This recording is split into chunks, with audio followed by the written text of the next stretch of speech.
In just 3 months, one city's unemployment rate in Canada surged from 4% to 11%, a collapse 99% worse than its pandemic-era peak. Meanwhile, in Toronto, $186 billion in commercial real estate loans is set to mature as property values crater. Canada's economy isn't just slowing down, it's structurally fracturing. We're counting down the 10 most vulnerable cities where the pressure is so severe you absolutely do not want to be stuck there when the 2026 crash hits. Number 10. Colona, British Columbia. In November 2025, Colona recorded an 11% unemployment rate, the highest of any city in Canada. That's worse than anything Colona experienced during COVID. We're talking about 16,200 people actively looking for work in a metro area of just 210,000 people. The speed of collapse is shocking. In August 2025, unemployment was 4.1%. By November, it had more than doubled to 11%, 3 months, from below national average to worst in the country. The culprit is construction. In 2022, residential construction was Colona's largest economic driver with a $2.5 billion annual impact. 19,000 people were working in the sector. By November 2025, that number had fallen to 12,000 workers.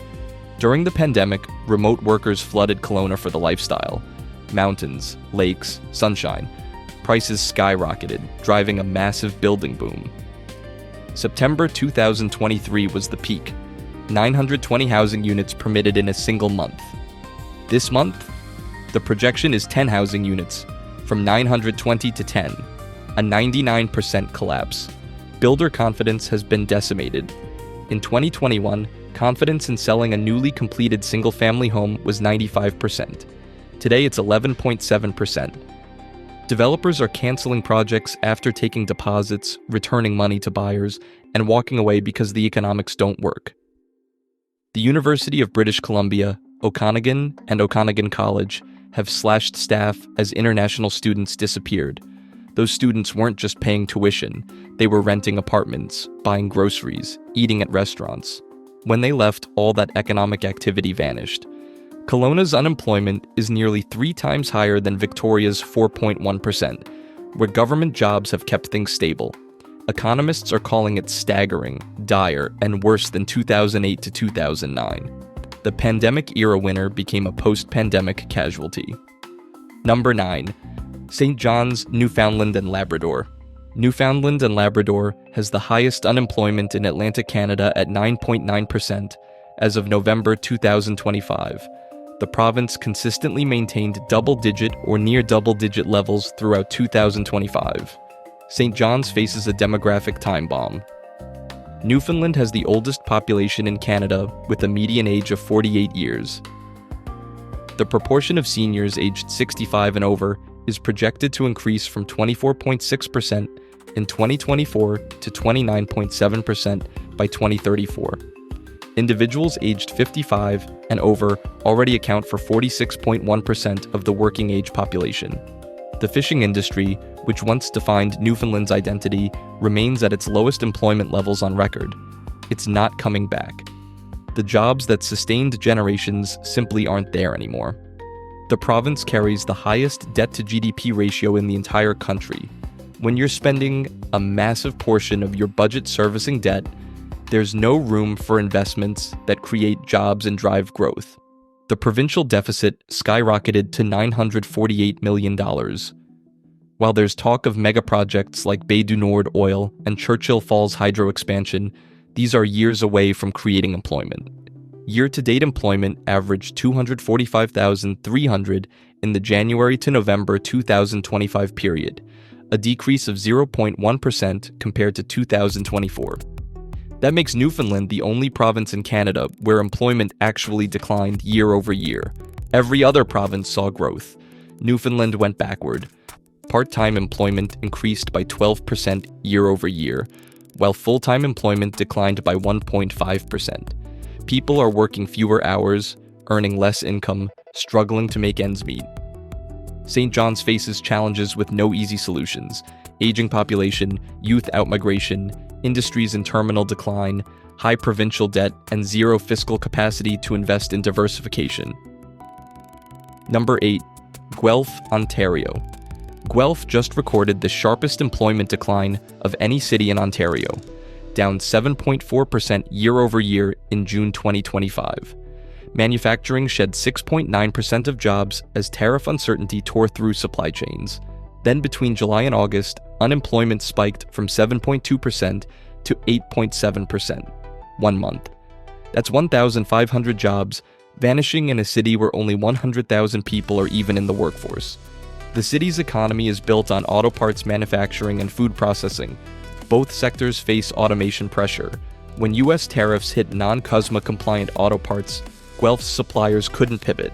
They were too specialized, too dependent on cross-border supply chains that suddenly became unprofitable. Housing prices dropped 4%, but don't be fooled. That's not affordability, it's demand destruction. Young professionals are leaving for Toronto or Kitchener-Waterloo. Empty houses don't mean affordability, they mean exodus. Number 7. Oshawa, Ontario. In May 2025, General Motors eliminated the third shift at Oshawa Assembly. 700 direct jobs gone. Another 1,500 positions across the supply chain wiped out. Then TFT Global laid off 245 workers in September. The dominoes kept falling. Unemployment climbed to 9.1%, second highest in Canada.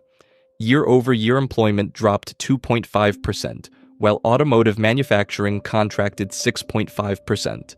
Here's Oshawa's fundamental problem. The city's entire economic identity is tied to one assembly plant, one company, one vehicle.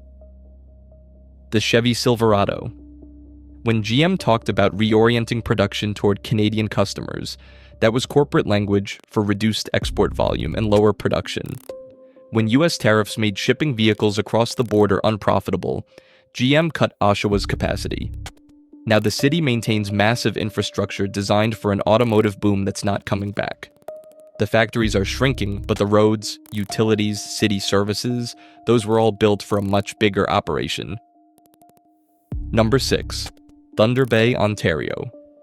Thunder Bay's economy runs on forestry, grain shipping, and government jobs. 2 of those are in terminal decline. The city has Ontario's highest violent crime rate and ranks 3rd nationally. Population peaked in 1996, now down to 108,000. Unemployment sits at 5.9%, but median income is $71,000, well below the provincial average of $84,000. During 2008, unemployment spiked to 9.2%. It took 7 years to recover. That was before AI started eliminating administrative positions that make up 26% of employment in government-dependent cities. When federal budget cuts hit, and they will, Thunder Bay loses the government jobs holding everything together. Forestry isn't rebounding. Grain terminals are automating. The city is running out of economic pillars. Number 5. St. John, New Brunswick. St. John has the highest unemployment in the Maritimes at 6.8%. The economy depends on Irving's oil refinery and port shipping, both facing long-term pressure as Canada transitions energy policy. Population peaked in 1971. Median age is 45, one of the oldest in Canada. Fewer workers, more retirees, collapsing tax revenue. Downtown vacancy exceeds 22%. Commercial property values dropped 18% since 2022. When refinancing hits in 2026, local banks face concentrated exposure to underwater loans.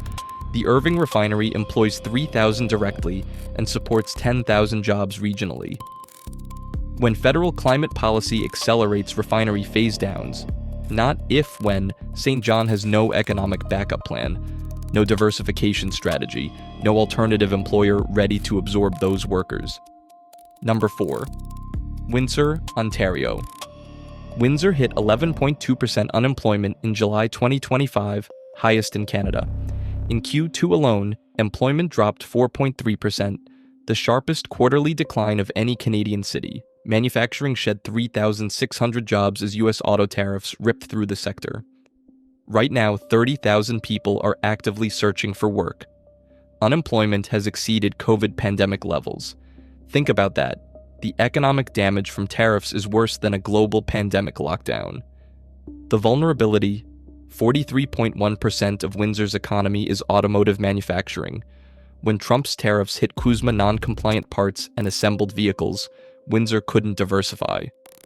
Everything was locked into cross-border automotive supply chains. There's also a stark gender dimension. 12.5% of male workers are in U.S.-dependent industries, nearly triple the rate for women at 4.7%. When trade policy shifts, men disproportionately lose jobs. Male unemployment hit 10,400 workers, higher than COVID peak. The federal government threw $5 billion at a strategic response fund and extended EI benefits. Those are band-aids addressing symptoms, not structure. When the next recession hits or tariffs escalate further, Windsor has no buffer. Housing prices down 8% year over year. That's not market correction. People are leaving. Number 3. Calgary, Alberta. Calgary's downtown office vacancy hit 30.3% in Q3 2025. Nearly one-third of all downtown office space is empty. Vacant floors in glass towers, dark lobbies, empty parking garages. To Calgary's credit, the city is fighting back with office-to-residential conversions. 21 projects approved, 6 completed, creating 490 homes and 226 hotel rooms. Projections show vacancy dropping below 29% by year-end and reaching 20% by 2031. But here's the risk. Calgary's economy depends on oil and gas. When global recession hits in 2026, oil demand weakens. The city faces dual pressure, office market correction plus commodity price collapse, both simultaneously. There's also a geographic split. Suburban office vacancy is 19.5%. Downtown is 30.7%. The city is splitting. Suburbs remain functional while downtown hollows out. But the city still maintains infrastructure for ghost buildings.